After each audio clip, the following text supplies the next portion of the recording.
Hello and welcome to the round so far, brought to you by Amy. I'm Riley Beveridge. This is Kane Corns. Kane, we had some blowouts today.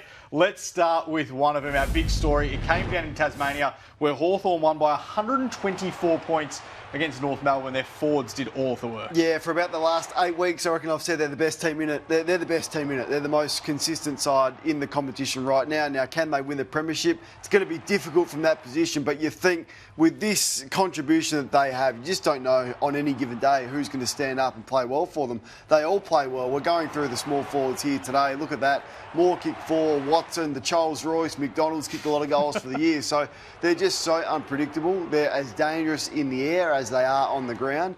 To win this game by 124 points in teeming rain in Tassie, just extraordinary. We'll get to North Melbourne in a moment, but I've loved the season of the Hawthorn side. I love this for their fans. It's been such a ride, and you wouldn't put it past them going a long, long way in this final series. So why can't they win it? Because let's have a look at their last 6 weeks, where they've won 5 of them. And they haven't just won them. They've won by 11 goals against Collingwood, 11 goals against Adelaide. They beat Carlton by 70 points, Richmond by 10 goals, 120 points. 11 of their last 13 they've won. Those 2 losses in amongst them. They were 5 goals up against the Giants and lost. They were 5 goals up against the Power and lost. Both of them on the road as well. So why can't they? Yeah, they're smashing teams now. Like, you look at the record, they're absolutely destroying teams, and these are some good sides that they have done this too. So it's not just the easy beats, but they've really fixed up their centre bounce work. Their midfield is really strong and combative. Maybe my one concern, are they a key defender short? And clearly they're going to address that in the off-season, so they must be worried about that a little bit. And can they get Will Day back, who I think is so important to them? But other than that, they're in the best form of any team in it. They're really healthy in terms of Will Day really being the only one that they desperately would love to have fit and ready to go for that final. But there is a belief and a confidence, and if they don't have the best coach in it, he's certainly 1 or 2. Just quickly, did you see enough from North Melbourne this year? No, they won 3 games. They went backwards. Like, how they served that up, and how depressing would it be for a North Melbourne fan to go, okay, we're probably 2-3 years ahead of where we should be in the Hawthorn rebuild, and to get beat by 124 points in the teeming rain like they have, and like they have capitulated in the last fortnight. Yep, there was a patch through the middle of the year where they were competitive, but so they should be. To win 3 games with a worse percentage than last year, it's been a disastrous year for North. Let's get to the Gabba now, where Brisbane easily accounted for Essendon. It was their small forwards, Kai Lohmann and Charlie Cameron, who did most of the damage. Charlie Cameron hasn't had the best season by his standards, but he looks primed for another big final. He's had some signs. Like last week, he had some signs. I thought they burned him a lot last week, and he could have had a big day, but today he really turned it on. I thought the pressure and the intensity from Lions was there, and Lohmann, I just love. So when Link McCarthy goes down, you go, okay, that's a big blow, but really Lohmann's come in and he's played that Link McCarthy role. Now, they're different players. He's not as good in the air, although he's pretty solid.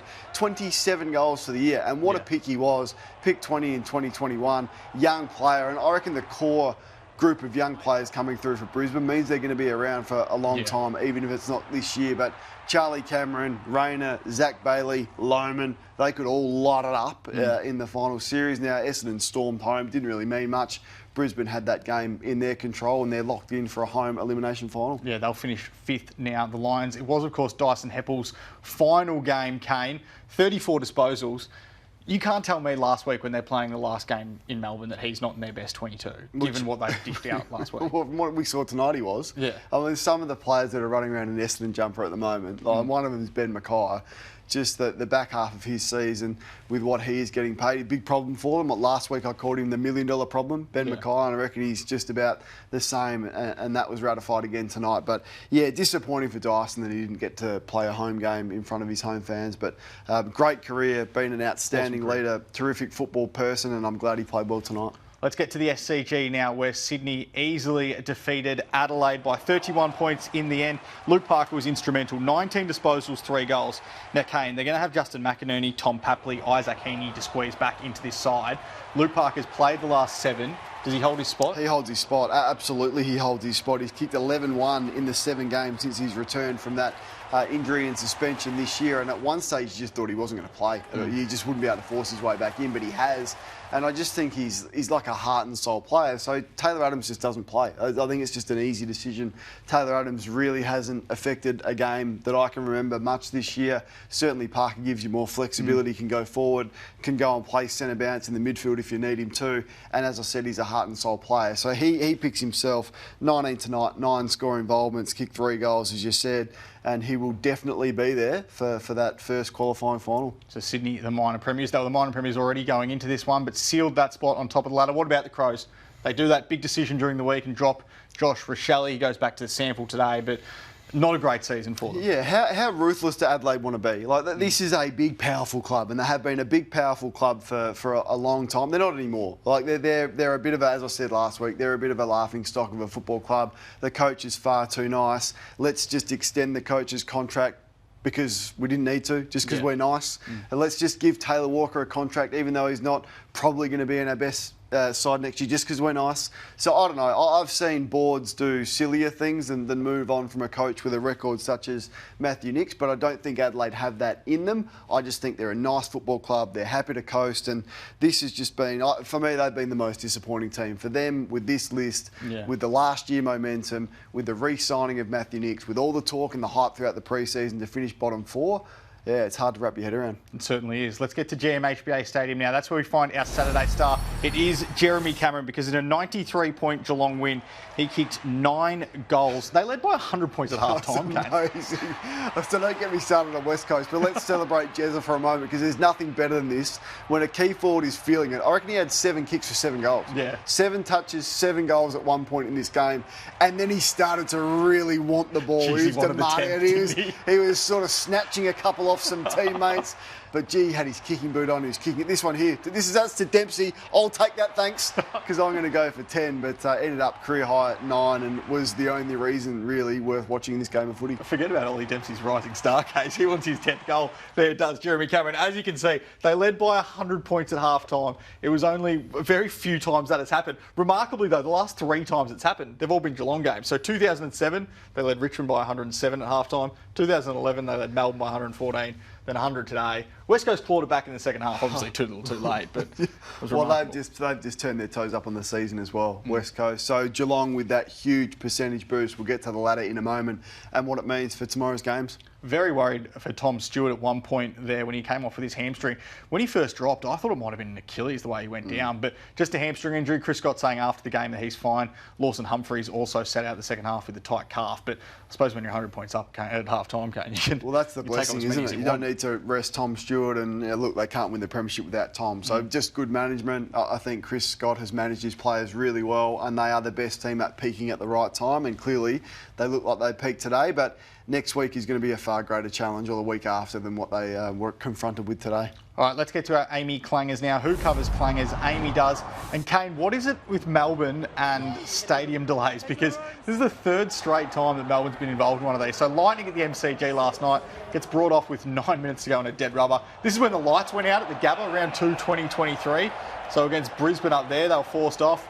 And then there was another incident involving West Coast where they were taken off the ground early because of lightning and thunder. There it is there, 2021. Yep, round 21, 2021. Something curse around Melbourne. There's a big curse around Melbourne at the moment. They got some worries, the Demons, but the last thing that game needed on Friday night was a lightning delay. It was already circle work for Melbourne. Collingwood just having nearly 250 uncontested possessions was bizarre, but they didn't need to extend that game because there wasn't much on the line, as you said. All right, Kane, well, we've had the Amy Clangers for Good campaign, and now Amy's back with its latest edition, Had a Clanger. Fans are encouraged to upload Clanger moments to their social accounts, give Amy a follow and tag Amy in the post to be in the running to win incredible prizes featuring 2 tickets to the 2024 AFL Grand Final. This competition is live now and ends on September 13, when our game has its moments. Lucky you're with Amy. All right, let's get to the MCG, that game that was delayed by the Lightning, where Collingwood easily accounted for Melbourne. There was a couple of the youngsters. Craig McRae's been reluctant to blood these players throughout the season, but Ed Allen, we saw him come into the side, Finn McRae, but Ed Allen was the big story. I mean, 21 disposals, 9 score involvements and a goal. He looked really good. Yeah, pick 19 in 2022, and look, the thing that strikes you about him is the size, and just the way that he moves. So look how he just looks like a modern midfielder there, and can clearly move, can use the footy.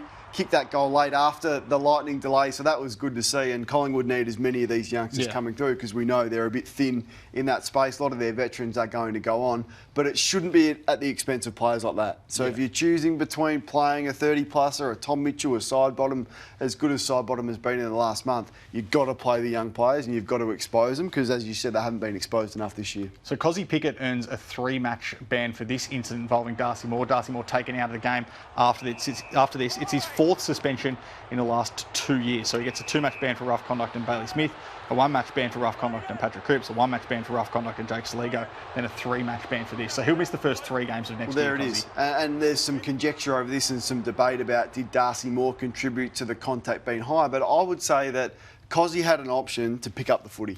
So he had a play on the ball. He opted to ignore the ball and go for an opponent and bump them. And when you bump, you do that at your own risk. And if there is an injury, you are liable for that. So, look, I've had to think about it. I don't really have an issue with it now. If he wasn't concussed, it's probably 1 week.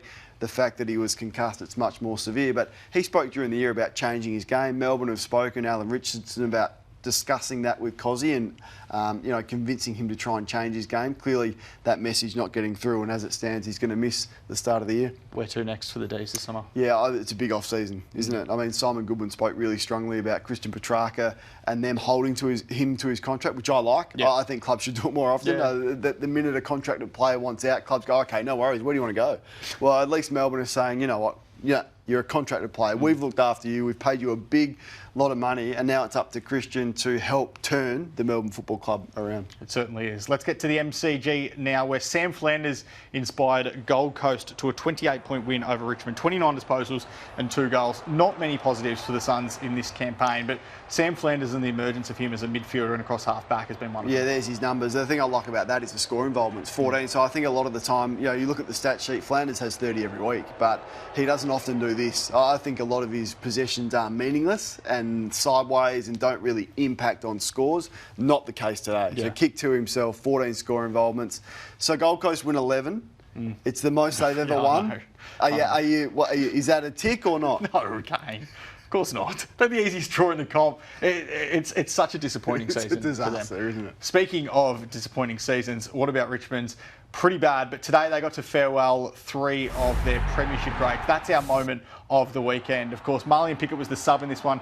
He comes off the bench, kicks a goal late, which was a nice moment for him. But Dustin Martin and Dylan Grimes, 3 players who have given this club so much joy over the years, all bowing out. Yeah, there it is. And well done to all the Richmond fans who stuck around. I thought the Richmond fans were enormous. I thought Dustin Martin, it looked like to me he loved the moment. You don't get to see that very often. We saw that in game 300, but he was really generous with his time. He was high-fiving the kids. He stayed out on the ground for what felt like probably half an hour. He spoke to the host broadcaster and did a really good job. So I thought the way, once again, that Richmond farewelled him was brilliant and really one of the only highlights of the day. Going to be a huge off-season for them, led by the futures of Liam Baker and Shea Bolton and Daniel Rioli and Jack Graham. So we'll see where this off-season goes for Richmond.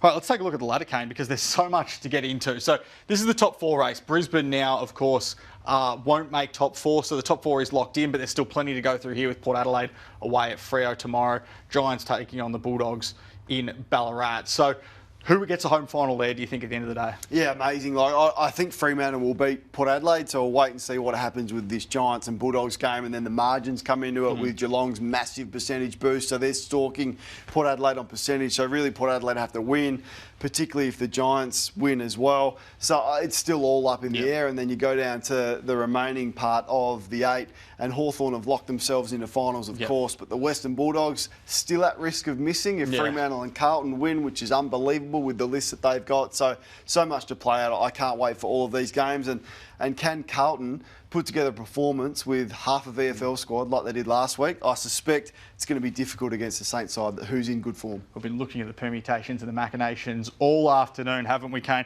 All right, let's get to the rest of the round now. It starts with that game in Ballarat between the Western Bulldogs and Greater Western Sydney. Then it's Carlton St Kilda, Fremantle and Port Adelaide. That's the day we've all been waiting for. We're going to take a quick look at exactly what's going to decide these games. And in Ballarat, you reckon the Giants should have a focus on Marcus Bontempelli? Well, they have to, because the prelim final, this is it here, where they let Jordan De Goey stand at stoppage all by himself. So Bontempelli is the Bulldogs version of De Goey. So is anyone going to go and put some body on Bontempelli? I just think he's that important. At times, teams do not go after him. Now, Bedford, does he have the size to go to Bontempelli? Yeah. Probably Not. He may go to a Bailey Dale or a Treloar, but you've got to put your focus into Bontempelli because Jordan De Goey ripped the heart out of the Giants, and he was the difference between them playing off in a grand final or not. 13 clearances. They can't allow Bontempelli to do that tomorrow. They certainly can't. What about at Marvel Stadium, Carlton and St Kilda? They're yet to play each other this year, but the Blues injury list, we've spoken about it so much. Zach Williams enters the injury list this week. Once again, Michael Voss only has 28 players to pick his 26-man squad from. Yeah, no Curnow either as well. Even though he was named, he won't play. So stop Cripps, stop Carlton, I think. So how much time does Ross Lyon and St Kilda be still the captain? Is it Stocker? Is it Owens that goes and plays alongside Patrick Cripps? But there is no way St Kilda will let Cripps do what he did last week against West Coast and single-handedly keep Carlton's season alive. And Jack Steele's got a very good record when he does go head-to-head with Patrick Cripps. It's just, as you mentioned, whether they've got the motivation, nothing to play for in round 24. And then Freo and Port, because Dan Houston, we know he's got that 5-match suspension. He won't play again this year for Port Adelaide, regardless of how far they go in September. How do they replace him? So shuffle the decks with Ryan Burton, who came into the side last week and actually played forward because they had some injuries to Todd Marshall and George Yardies. But he goes back.